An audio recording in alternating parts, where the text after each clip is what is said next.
Assalamualaikum warahmatullahi wabarakatuh. Perkenalkan, nama saya Deni Ceknasia. Di sini saya akan menjelaskan tentang fiil mabni. Fiil mabni merupakan fiil yang harokat huruf akhirnya tidak bisa berubah-ubah, meskipun terdapat amil yang masuk kepadanya. Fiil mabni sendiri terdiri dari 3 macam, yaitu madi, amr, dan juga mudhari'. Apabila mudhari' tersebut bertemu dengan nun niswah atau nun taukid. Yang termasuk ke dalam fiil mabni, yang pertama adalah mabninya fiil madi. Mabninya fiil madi ini ada 3, yaitu A. Mabni alal fathi. Mabni alal fathi ini contohnya adalah kataba, di mana huruf terakhir fiil di fathah. B. Mabni alal dhammi. Mabni alal dhammi ini contohnya adalah katabu, di mana huruf terakhirnya di domah apabila bertemu dengan wawu jamaah. Dan yang C adalah mabni alal sukuni, di mana huruf terakhirnya disukun. Dan hal ini terjadi apabila fiil bertemu dengan tak fa'il, seperti kata betu. Dan terjadi apabila fiil bertemu dengan non fa'il. Contohnya adalah syakarna. Yang kedua adalah mabninya fiil amr. Yang A, mabni atas sukun. Mabni atas sukun ini apabila berupa fiil shahih akhir atau tidak diakhiri alif, wawu, atau ya, dan tidak pula disambung dengan alif saniyah, wawu jamak, ya mukhatabah, dan nun taukid baik khafifah maupun sakilah. Yang contohnya adalah ijlis. B. Mabninya atas fathah. Mabninya atas fathah apabila bertemu dengan nun taukid khafifah atau sakilah. Contohnya seperti ushkurna, yang mempunyai arti bersyukurlah. Dan yang C adalah mabni hadfun nun.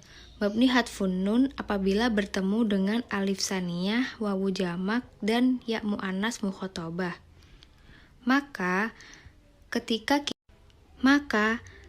kita ingin memberi perintah kepada 2 orang, lebih dari 2, atau kepada seseorang berjenis perempuan, kita mengucapkan kumi. Dan jika laki-laki, kita mengucapkan kumu. Dan yang terakhir adalah mabni hadfu harfi illah, dengan membuang huruf akhirnya ketika berupa salah satu dari huruf illah yang 3, yaitu wawu, alif, dan ya. Contohnya, ketika kita memerintahkan seseorang untuk berzakat, maka kita mengucapkan zaki, yang mempunyai arti zakatkanlah. Asal polanya yaitu zaki dari fiil zakka yuzaki. Huruf ya kemudian dibuang karena mu'tal dengan menetapkan harokat kasroh. Selanjutnya saya akan menjelaskan tentang mu'rab. Mu'rab merupakan kelompok kata yang bisa berubah-ubah kondisi akhirnya atau i'rabnya. Jadi fiil mu'rab adalah fiil yang bisa berubah-ubah akhirnya karena kemasukan amil. Fiil yang mu'rab hanyalah fiil mudhari' saja. Contohnya adalah yaktubu. Yaktubu mempunyai arti akan atau sedang menulis. Contoh dari yaktubu adalah fiil mudhari' yang tidak kemasukan amil dan i'rabnya rofa. Isim mufrad. Isim mufrad merupakan isim yang menunjukkan makna tunggal serta tidak kemasukan asmaul khamsah. Contoh dari isim mufrad adalah kolamun, faslun, kitabun, dan masih banyak lagi. Isim tasniyah. Isim tasniyah merupakan lafadz yang mempunyai arti ganda atau 2 dengan tambahan di akhir kata. Menurut kitab Jami'ud Durus Al-Arabiyah, isim tasniyah merupakan isim yang berubah-ubah atau mu'rab dengan tambahan alif dan nun atau ya, dan nun.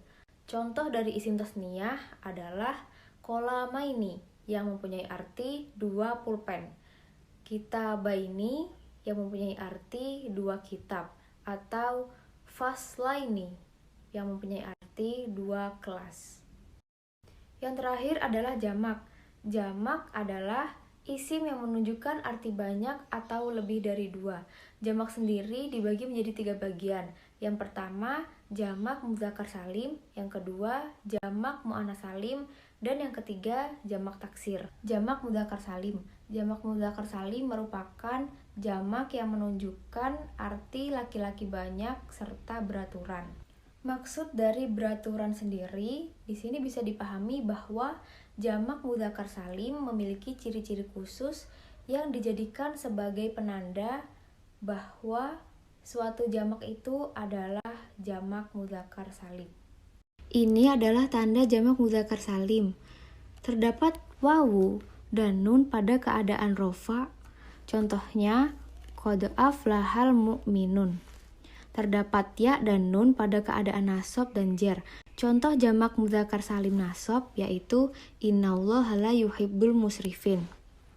Nah, musrifin ini termasuk kata yang dikategorikan sebagai jamak, bukan huruf nasab.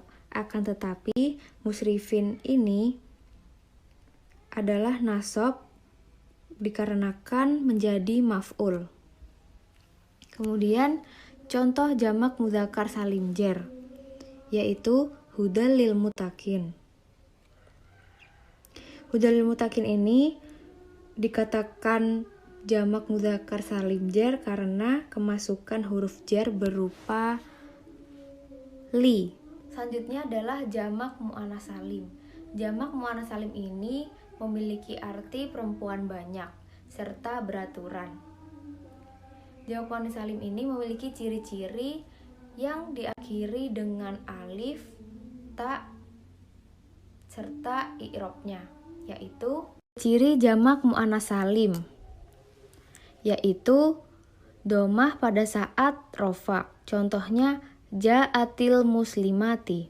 Kemudian kasroh pada saat nasab. Nasab ini contohnya ro'aitul muslimati. Dikatakan nasab karena menjadi maf'ul. Maf'ul itu kedudukan. Jadi dibaca nasab itu karena berkedudukan menjadi maf'ul. Kemudian jar. Jar ini contohnya marortu bil muslimati. Dikatakan jar karena terdapat huruf ba atau bi di lafadz bil muslimati. Dan yang terakhir adalah jamak taksir. Jamak taksir ini merupakan jamak yang tidak beraturan atau tidak mempunyai ciri-ciri khusus seperti jamak mudzakkar salim dan juga jamak muannats salim. Jamak taksir ini berubah dari bentuk mufradnya dengan penambahan atau pengurangan huruf. Contoh dari jamak taksir adalah kitabun menjadi kutubun atau rijalun menjadi rojulun, di mana perubahan bentuknya merupakan perubahan yang tidak beraturan.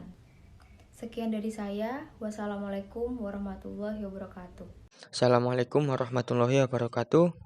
Perkenalkan, nama saya Muhammad Wahid Zaini, NIM saya 2141010600033. Di sini saya akan menjelaskan tentang tatbik dan syarahnya dari hadis ya.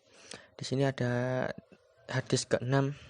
Dari hadis ke-6, Al-Hadisus Sadis an Abi Abdullahi Nu'man ibni Bashir radhiyallahu anhuma qala sami'tu Rasulullahi sallallahu alaihi wasallam yaqulu innal halala bayyinun wa innal harama bayyinun wa bainahuma umurun mustabihatun la ya'lamuhunna katsirun minan nasi famanittaqa asyubhatu faqad istabra'a li dinihi wa 'irdihi wa man waqa'a fil harami karra'i yar'a haulal hima yushiku ayyarta'a fihi. Ala wa inna likulli malikin himan. Ala wa inna himallahi maharimuhu. Ala wa inna fil jasadi mudghatan idza sholahat sholahal jasadu kulluhu wa idza fasadat fasadal jasadu kulluhu. Ala wa hiyal qalbu. Yang artinya dari Abu Abdillah Al-Nu'man ibni Bashir radhiyallahu an berkata, saya mendengar Rasulullah Shallallahu alaihi wasallam bersabda, sesungguhnya yang halal itu jelas dan yang haram itu sudah jelas. Di antara keduanya terdapat perkara-perkara syubhat yang kebanyakan manusia tidak mengetahuinya. Barang siapa yang menjaga diri dari perkara syubhat, maka ia telah membersihkan agama dan kehormatannya. Dan barang siapa yang terjerumus dalam perkara syubhat, maka ia telah jatuh dalam keharaman. Sebagaimana seorang pengembala yang mengembalakan hewan ternaknya di sekitar lahan atau kawasan yang dilarang. Hampir saja ia mengembala di kawasan terlarang tersebut. Ketahuilah bahwa setiap raja memiliki larangan dan ketahuilah bahwa larangan Allah adalah segala sesuatu yang diharamkan olehnya. Ketahuilah bahwa di dalam jasad terdapat segumpal daging. Jika segumpal daging tersebut baik, maka baiklah seluruh jasadnya. Dan jika segumpal daging tersebut rusak, maka rusaklah seluruh jasadnya. Ketahuilah bahwa segumpal daging tersebut adalah hati. Nah, maksud dari hadis ke-6 ini adalah jadi semua perkara itu sudah jelas halal haramnya. Namun ada perkara yang tidak jelas halal haramnya, itu yang dinamakan syubhat. Nah, kita itu harus menjaga diri dari perkara syubhat ya.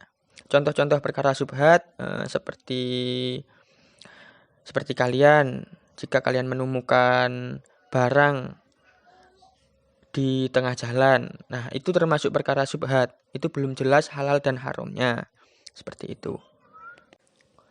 Qauluhu sallallahu alaihi wasallam, innal halala bayyinun wa innal harama bayyinun wa bainahuma mustabihatun ila akhirih. Ikhtalafa al ulama'u fi haddil halali wal harami. Faqala Abu Hanifah rahimahullahu taala, al halalu ma dalla ad-dalilu ala halihi. Wa qala Asy-Syafi'i radhiyallahu anhu, al haramu ma dalla ad-dalilu ala tahrimihi. Sabda Rasulullah Shallallahu alaihi wasallam, sesungguhnya yang halal itu jelas dan yang haram itu jelas. Di antara keduanya terdapat perkara syubhat atau tidak jelas halal haramnya ya, yang tadi saya jelaskan, yang kebanyakan manusia tidak mengetahuinya. Nah, para ulama itu berbeda pendapat tentang batasan halal dan haram. Imam Abu Hanifah itu berkata, halal adalah sesuatu yang dalil menjelaskan tentang kehalalannya. Imam Syafi'i juga berkata, haram adalah sesuatu yang dalil menjelaskan tentang keharamannya. Nah, di sini jadi para ulama itu berbeda pendapat. Berbeda pendapat antara menurut ulama A itu haram, tapi menurut ulama B itu makruh.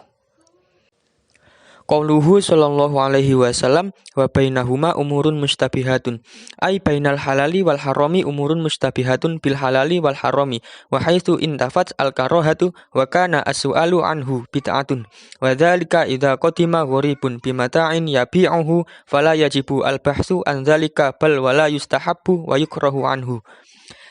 Sabda Rasulullah sallallahu alaihi wasallam, di antara keduanya terdapat perkara syubhat. Nah, maksudnya adalah di antara halal dan haram itu terdapat perkara yang tidak jelas akan kehalalan dan keharamannya. Nah, ketika perkara syubhat tersebut hilang, maka hilanglah kemakruhannya. Dan ketika kita bertanya, apakah itu syubhat? Lah, maka itu termasuk dengan bid'ah. Namun di sini tidak jelas ya. Untuk bid'ahnya itu termasuk bid'ah sayyi'ah, makruhah atau wajibah. Dan seperti contoh lagi, ketika seorang asing datang dengan membawa barangnya untuk dijual, maka tidak wajib menyelidiki tentang barang tersebut. Bahkan tidak disunahkan atau dimakruhkan bertanya tentang barang tersebut. Qauluhu sallallahu alaihi wasallam, faman ittaqa asyubhatu faqad istabra'a li dinihi wa irdihi, ay talaba bara'ata dinihi wa sallama minasyubhati wa amma bara'atul irdi fa innahu idza lam yatrukha tatawala ilaihi sufaha'u bil ghibati wa nasbuhu ila aklil harami fayakunu mudda'atun liwuqu'ihim fil ismi. Wa qad warada anhu sallallahu alaihi wasallam anhu annahu qala, man kana yu'minu billahi wal yaumil akhir fala yaqif mawafiqat tahmi. Wa an aliyin radhiyallahu anhu annahu qala, iyyaka wa ma yasbiq ilal qulubi inkaruhu wa inkana indaka didaruhu farubba sami'in nukron la tastati'u an tasma'ahu udhron. Wa fi sahih Tirmidzi annahu alaihi salatu wassalamu qala idza ahdasa ahadukum fi sholati falyakhudh bi anfihi tsumma yansharif wa dzalika li alla yuqalu anhu ahdasa. Sabda Rasulullah Shallallahu Alaihi Wasallam, barang siapa yang menjaga diri dari perkara syubhat, maka ia telah membersihkan agama dan kehormatannya. Nah, di sini maksudnya orang yang berusaha membersihkan agama dan kehormatannya ialah orang-orang yang meninggalkan dari perkara syubhat tersebut. Nah, maksudnya bersihnya kehormatan itu bagaimana? Contohnya, jika kalian meninggalkan syubhat, ya, maka orang-orang yang tidak mengerti atau mengunjing kalian itu tidak akan menuduh kalian, tidak akan menuduh dan mengunjing kalian. Nah, maka kehormatan kalian tidak akan jatuh. Nah, itu yang dimaksud menjaga kehormatan kalian sendiri.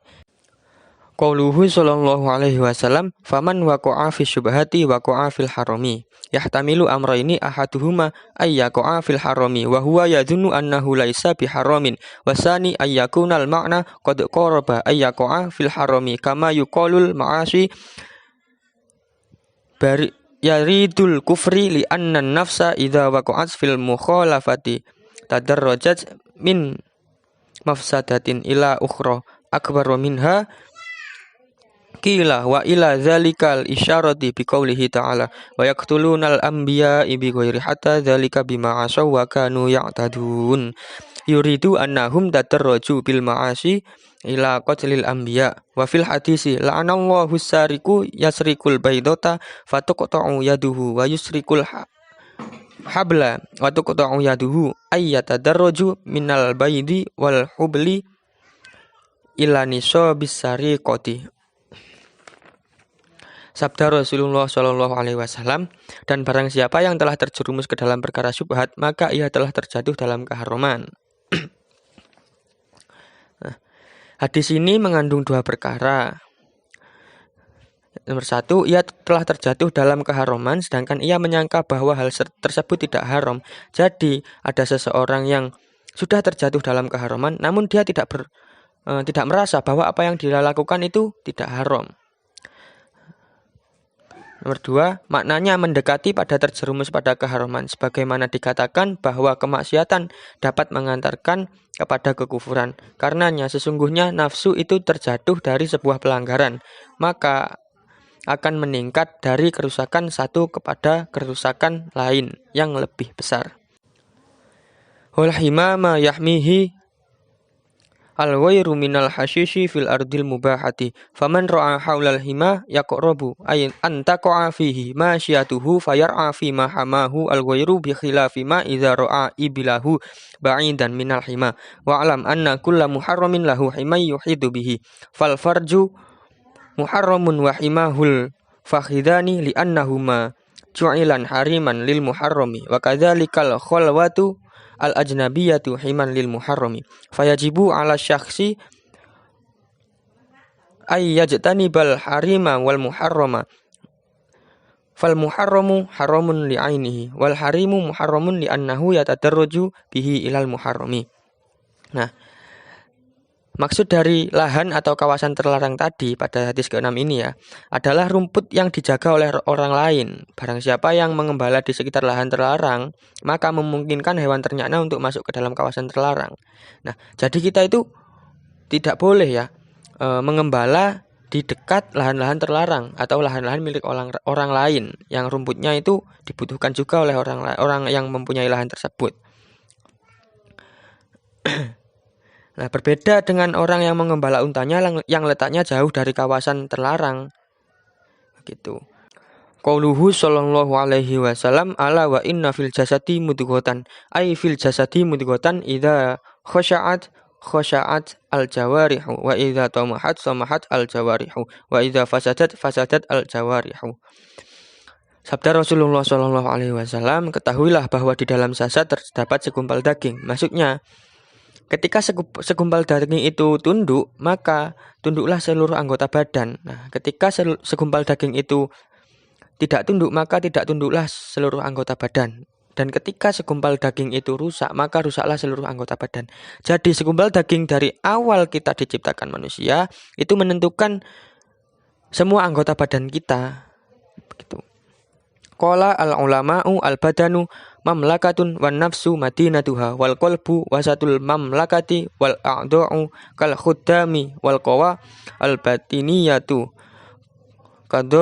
kadoya'il madinati wal ghalli kal waziril musyfiqi an-nasihi bihi wa syahwatu talibu arzakil khuddami wal ghadabu sahibus syurtati wa huwa abdun makarun habisu yatamassalu bisuratin nasihi wa nashuhu samun qatilun wa da'buhu abadan munaza'atun al waziri an-nasihi wal quwwatul mukhayyalatu fi muqaddimid dama'i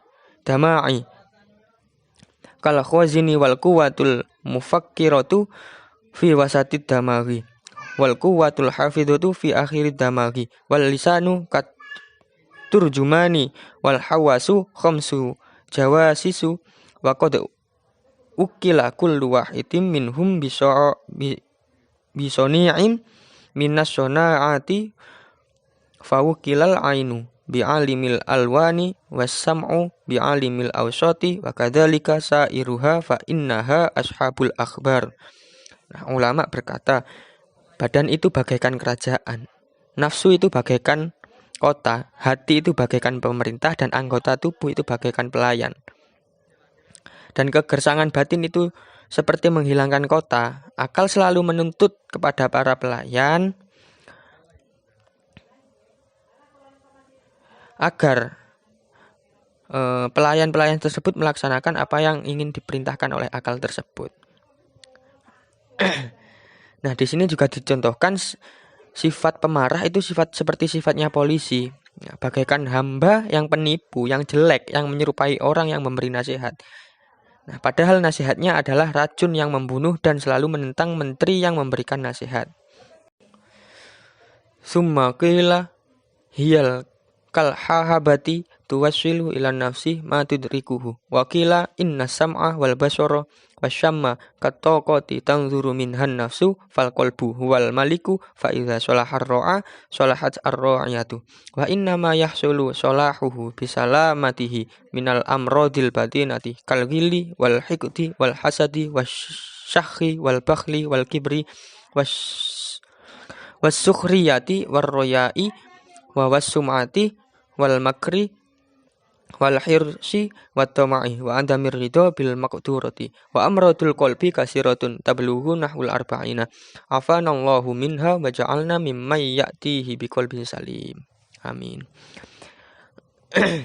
Kemudian dikatakan panca indera itu bagaikan pelayan yang menyampaikan berita kepada nafsu, dan dikatakan sesungguhnya indera pendengaran, penglihatan, penciuman itu seperti jendela yang membuat nafsu bisa melihat melalui indera tersebut. Sedangkan hati adalah raja. Ketika pemimpinnya baik, maka rakyatnya juga akan baik. Nah, sesungguhnya pemimpin menjadi baik ketika ia selamat dari berbagai penyakit batin seperti dengki, dendam, hasad, dan lain-lain. Semoga Allah menyelamatkan kita dari berbagai penyakit hati dan menjadikan kita termasuk golongan orang yang menghadap Allah dengan hati yang bersih. Amin, amin ya rabbal alamin. Terima kasih. Mungkin itu saja dari saya.